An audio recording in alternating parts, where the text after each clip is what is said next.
welcome back to Let's Talk Live. A new dating app called Hater is getting buzz for matching up people based on their mutual hatred. You probably heard us talk about this first year on Let's Talk Live a couple weeks ago. They match them up from everything from man buns to Woody Allen. If you hate him, that's how you know if you're compatible. But is it healthy for couples to start their relationships bonding over something negative, or is positivity the best way to, find love? Local professional matchmaker Kim Rosenberg. Well, you were personal. You found your wife lives like this. All right, Kim Rosenberg is here with us today from It's Just Lunch in D.C., and she's going to explain. So, do we start off as negative Nellies? No, I mean, you don't want to start a relationship, but interesting enough, there have been studies done on just this topic, and they say that, sometimes negativity, you can bond through it. So you'll have the compatibility, although you don't want to dwell on it. So, right. Most of my clients at It's Just Lunch will say, gosh, this guy was negative the whole, date. I can't be around somebody like that. So you don't want to, you want to make sure you don't start that, off on too much of a negative. But I took it to mean, like, for example, I just don't like, for example, cats. Cats are fine. And you'd be like, oh my God, you know what? I'm allergic to cats. I don't really like them either. Oh, and then that kind of sets us into a communication, some kind of talk. Exactly, because you're bonding over it, right? But you also want to make sure that you temper the mean with meaningful. So if you're talking about something that you dislike, make sure you're talking about your passions also. Okay. Oh, I see. Yeah. Right. Don't just be... I don't like this, I don't like that. Well, right. I mean, you don't want to talk about negative things the whole entire date, and then there's nothing that you're really passionate about. The relationship probably won't work. Don't forget the Kardashians. Stay away from politics. Stay away from politics. The only things that might also be, come across as opinionated. Right. I mean, the same things, religion, politics. You want to stay away from those things because those actually can be negative on a different level. My passion sometimes comes across as negativity, I've been told, in workplaces and in personal relationships. I'm like, I'm not mad. I'm just very passionate about it. About you this. can also read the signs on someone's face.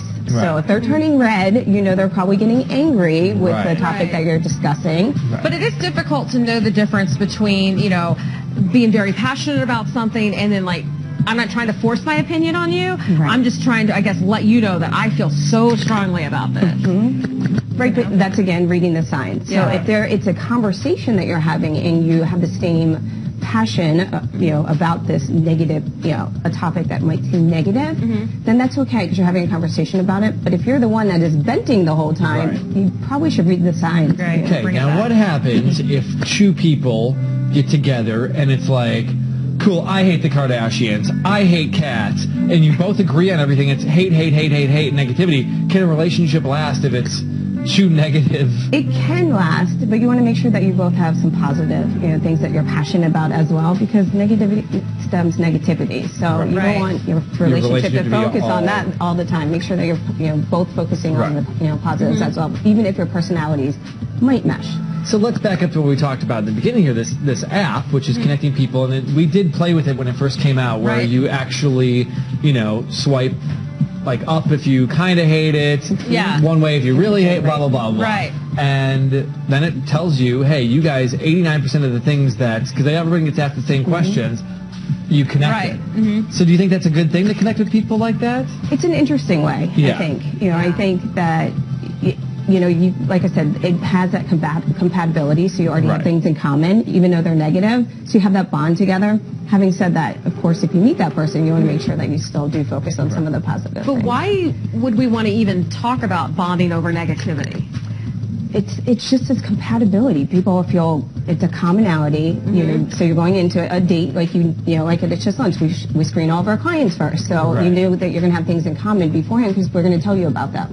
Having said that, it's the same thing on the negative side. So you have that bond going into the date that you already have this comfort level. But I think that the thing that we don't get from the apps anymore, which is just getting to know somebody. Right. Exactly. Like, it's okay to go on 4 dates and be like, I'm getting to know this person better, and let's see where it's going. It doesn't have to be love at first sight. That only happens in the movies. Or, like, for my example with the cats, it's not that I don't like cats. If I go out with you, like, I could use the app and be like, don't like cats. Boom. Well, the reason I'm not a fan of them is because I'm allergic to kitty litter.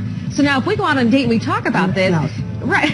Yeah, that's what I'm. How But disgusting. what I'm saying is, you go out on a date and you actually have communication over this particular topic, then it's like, well, I really don't dislike them. I just don't. So if you have an outdoor cat, we're good. Right. So if it's a no or a yes, there's no gray area, which makes it also hard because it's a definitive no or a definitive yes. And somebody might be, people open up over time as well. Right. You have to explain things. All right, great advice always. Where can we go if people are looking to get hitched up to find you? Lunch DC. It's It's just lunch, DC. Aw. All right, Ken, thank you so much.